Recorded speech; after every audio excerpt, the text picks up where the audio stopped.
If you want to be an atheist, that's up to you, but you have no right to run your mouth about it. You can believe whatever you want to, but quit shoving it down everyone's throats. Well, it's up to that idiot if he don't want to be a Christian.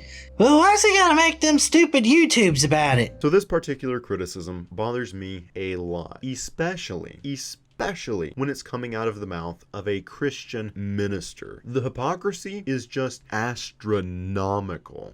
Do not tell me that I have no right to share my thoughts and my beliefs with my congregation when that's what you've made a career out of. This is just such a blatant and undeniable double standard. I don't know any Christians who are opposed to evangelizing. That's kind of part of Christianity, right? Sharing the gospel, ministering, evangelizing. Most Christians that I know are all about spreading their beliefs, or at the very least, supporting people who do it for them. Christians share their beliefs not only in church, but also in music, in movies, in TV shows, in books, in magazines, in video games, and in advertisements in all of those things. They travel across the world to spread their beliefs. They share their beliefs on billboards, t-shirts, bumper stickers, tattoos, jewelry, hats, bathroom stalls, graffiti art, and on baby products. They share their beliefs on Facebook, Instagram, Twitter, Reddit, TikTok, Discord, SoundCloud, Twitch, Pinterest, probably even Google Plus when that was a thing. Oh,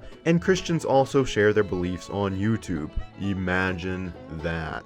And the thing is, I don't have a problem with any of that. I'm all for it. I think that everyone should have the right to share their beliefs and their opinions. Of course, only as long as it's legal and it's not compromising anyone's safety or privacy and it's not spreading any hate or bigotry, obviously. As long as it's not doing that, I don't have a problem with it. I think everyone should have the right to say whatever they want to say. But if you use any of the methods in that long list that I just went over to share your beliefs, you can't get upset when someone on the other side of the ideological table uses those same methods to spread their beliefs. That's just how conversations work. That's how discussions and debates work, and that's how we as a society determine which ideas are the strongest, the smartest, the most truthful. And if you feel the need to silence or avoid the people ideologically opposed to you, it probably means that you realize that your ideology or your understanding of that ideology can't compete with the opposition. And even if that isn't the case, even if you don't think that your ideology or your understanding of your ideology is weak, but you still think that you are so entitled to spread your beliefs and your opinions, but people with different opinions and different beliefs shouldn't have the same freedom to do so as you, that just makes you a hypocrite and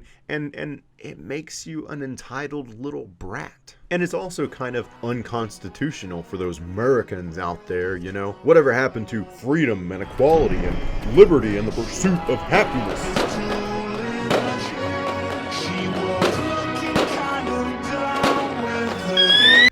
I get so tired of this criticism though, especially when it's coming directly from Christians who are more than happy to share their own religious, political, and social beliefs with the entire internet, or from Christians who get paid to share their beliefs and their opinions with an audience. So just stop it, okay? Stop being a hypocrite, stop having double standards. You can use your voice, and I can use my voice. Neither one of us deserve more or less freedom to do so than the other. And if anyone ever were to try to take away your freedom to talk about or share your religious beliefs, I would fight tooth and nail along with you for you to keep those rights. Because I want you to have the same freedoms as me, and I want me to have the same freedoms as you, even if we disagree on virtually everything.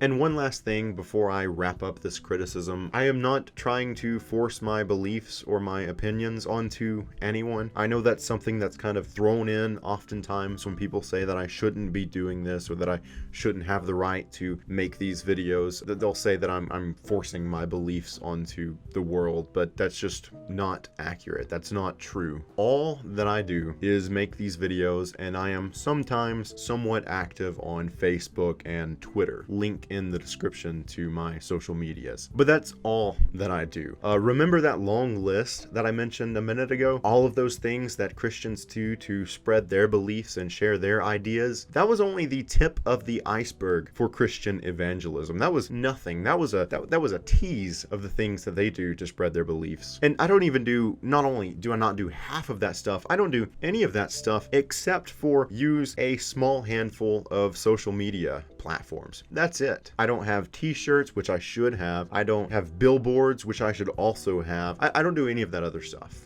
Okay, I don't, but Christians do. So if you think that what I'm doing here on YouTube or maybe Twitter and Facebook is abrasive and intrusive and forceful, how do you justify Christians doing the same thing except on a scale 100 billion times larger than what I'm doing? Nobody should be forcing their beliefs and their opinions onto anyone, but I'm not doing that. And for the most part, I don't think that Christian evangelism is doing that, or at least not the examples that I gave. Billboards and bumper stickers and car tags and even pamphlets, you know, that's not forcing your beliefs onto anyone. As long as all you're doing is sharing your beliefs to anyone who volunteers to listen, or you're advertising your beliefs legally and properly and, you know, not in an intrusive way, that's not forcing your beliefs onto anyone. And that's all that I'm doing on a very, very small scale. Now, there are Christians who very much so try to force their beliefs and their opinions onto people, especially their children. And with those sorts of parents, the parents that are trying to completely brainwash their children, it's usually not just Christianity, it's also homophobia and transphobia and Islamophobia and racism, misogyny, all sorts of terrible things. And so if you're condemning me for forcing my beliefs onto people, which I'm not doing, but if I were, it would be wrong and you would be right for condemning me for it. But if you're going to do that, if you're going to condemn people for forcing their beliefs onto others, then maybe take a look around your church